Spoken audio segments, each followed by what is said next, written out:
What's good? What's good, everybody? Welcome back to another episode of The Urban Platform Speaks.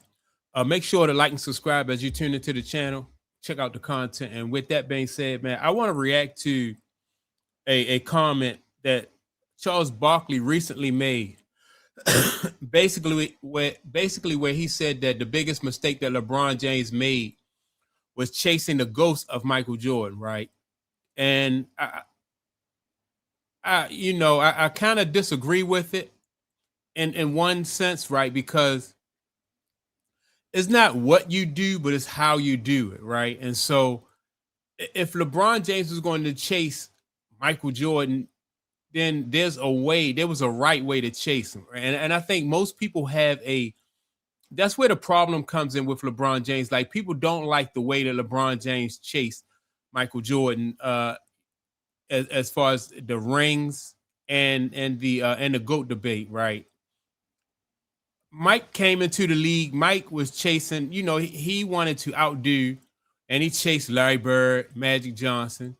He had to get past Isaiah. Um, and the same thing for Bird and Magic. Like they competed for rings, but they did it a certain way. LeBron James, his path don't look anything like what Larry Bird path look. His path don't look like Magic Johnson or Michael Jordan.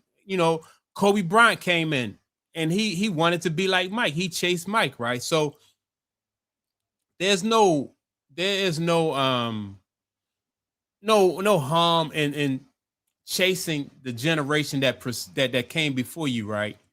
But it's how you do it. Kobe did it the right way. Kobe fell short as far as trying to eclipse Michael Jordan, but Kobe fell short. But nobody's mad at Kobe for giving it his all, right? Mike passed, Larry and Magic, so it is what it is. But the way Mike did it was in a way that made the fans fall in love with him, right? And so that's where I would push back. It's just like what John Stockton said. John Stockton said that LeBron James took a helicopter to the top of the mountain where everybody else climbed, right? And that's what nothing wrong with wanting to go to the top of the mountain, but you can't compare those two journeys when one person took a helicopter and everybody else climbed. It's just different. It's different. And so let me play what Charles Barkley had to say about LeBron James. LeBron James, and I'm gonna come back and I'm gonna give some more input on how I feel about LeBron James and his journey or his so-called journey to the top. The biggest criticism of LeBron James has always been that he packs his team, which because he's always packed his team. Because he's chasing this imaginary Michael Jordan ghost, what he needs to let go. Listen, and I love LeBron. He spends more time talking about he's the GOAT. And Michael Jordan says, I never say I'm the GOAT. And then you got these people who argue all the time, which is stupid. LeBron, the only way he should go back to Cleveland and finish his career there. If he goes to Philly, people are going to say he's ring chasing to catch Michael. The biggest. All right. So, like I said, now the reason, nothing wrong with chasing Mike, but it's like not what you do, but it's how you do it, right? And so when I think when you take shortcuts, you cheat yourself. You cheat yourself because you don't have that same amount of pride and that same sense of accomplishment when you cheat yourself. Like I said with John Stockton and him talking about the helicopter. If you take the helicopter to the top of the mountain where everybody else climbed the mountain, then you're not going to have that same type of accomplishment and pride within you because you took the helicopter there. It was easy. There were no challenges. Your safety wasn't at risk. You didn't you didn't get cold. You didn't face any adversity or anything right like that, right? So you cheat yourself because you don't, like I said, you don't get that same type of accomplishment. And who else you cheat? You cheat the fans, right? When you cheat the fans and the fans the fans are invested in this just like LeBron James was, right? They want to see you go through the trials and the tribulation. They want to see if you can persevere. They want to see if you can play through injuries. They want to see if you can get your butt kicked one year and then come back the next year and beat the team that beat you, destroy them, put them out of the league, right? Put them out, knock them out of the playoffs. They want to see that. Fans are vested in that. And so if you accomplish those things as an athlete and fans get to see you do that, like you have those fans forever. But LeBron James didn't do that. He don't have like forever fans. I speak about this all the time. He has a fractured fan base. Like diehard basketball fans, even people who are not diehard basketball fans, you want to see a certain type of commitment from your star athlete, somebody who like Charles Barkley says, somebody who sees themselves as the GOAT. And just think about that GOAT conversation. Like that's something that LeBron James started. Also, he started like the saying about ring culture is what is it? He said ring culture is toxic.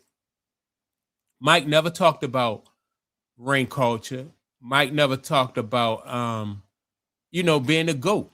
Mike was just too busy putting in the work. And that's the difference between, Michael Jordan, Larry Bird, Magic Johnson, Kobe Bryant, Isaiah Thomas, all those guys just put in the work. Even Charles Barkley, right? Like Charles Barkley don't have a championship ring. But if you watch Charles Barkley during his time in the league, man, you'd have followed him from Philly to Phoenix and then at Houston, Charles Barkley was a bad dude. And people who watch sports appreciate everything that Charles Barkley gave to the sport of basketball.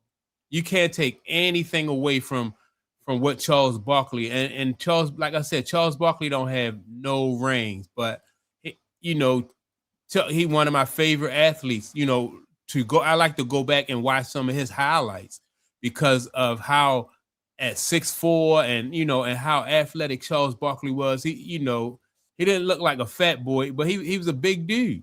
He was a big dude and he was athletic and he was strong. And if you was a guard, you couldn't mess with him because he was too strong for you. And if you was like a power forward or a center, you couldn't stay in front of him because he was too fast for you. So Charles Barkley was a beast, right? And people appreciated that about Charles Barkley.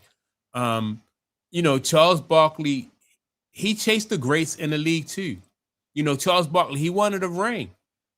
But unfortunately he didn't get one. But there's no harm in falling short, especially when you give it your all. And Charles Barkley is somebody who gave it his all.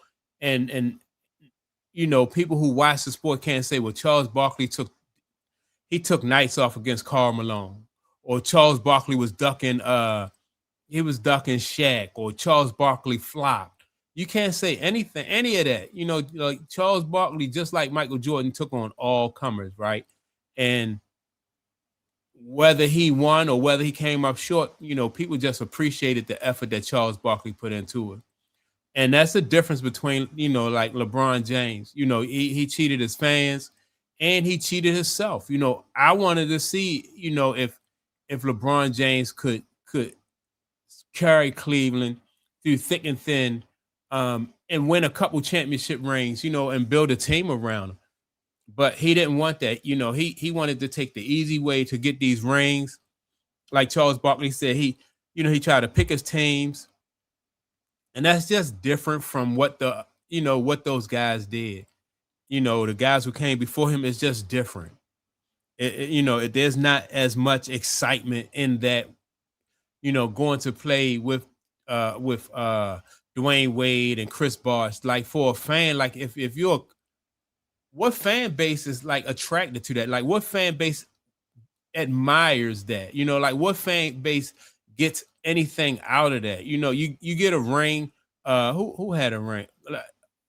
Miami had gotten what? Miami had 2 rings, right? They got 2 rings. But there was no there was no trial and no tribulation, and you didn't have to go through the heartbreak, somebody hitting a last second shot against you, or like what Isaiah did with Boston when Isaiah turned the ball over and Larry Bird stole the ball, or was it Dennis Johnson? I think Larry Bird stole the ball and passed it to Dennis Johnson, right? Or it might be the other way around. But that was heartbreaking. And Larry Bird, and Isaiah Thomas came back and he won 2 rings, right? But when Larry Bird stole that ball from Isaiah Thomas, man, he must probably felt like, it felt like it was the end of the world. Or when Michael Jordan was on the back of the bus, people hear about Michael Jordan losing to Isaiah Thomas and the Detroit Pistons, and he was on the back of the bus crying. Magic Johnson was in the locker room crying. And fans hear that. Fans feel that pain too, just like, like we can't play ball like Mike, we can't play like Magic or Bird, but we feel that pain too. And so we feel like we got cheated, man. And the ring culture being toxic, this GOAT conversation, all this is stuff that LeBron James invented. I never even heard of ring culture being toxic. I never heard of like this GOAT conversation just came about with LeBron James. And so I disagree with Charles Barkley respectfully, when he say that he's chasing a ghost of Michael Jordan. He's supposed to chase Michael Jordan. That's what we want him to do. Like, and whoever comes into the league after LeBron James leave, we want them to chase the greats too. We want them to chase Magic and Bird. We want them to chase all those guys, man, so we can be vested in what they do on the court. And that's the only way you can tap into your fan base and grow your fan base as an athlete. And LeBron missed he just missed he missed it on that one. So that's my take on it. Make sure to like and subscribe to the channel. Also, don't forget to leave a comment. And with that being said, man, I'm going to check y'all out in the next video. Peace.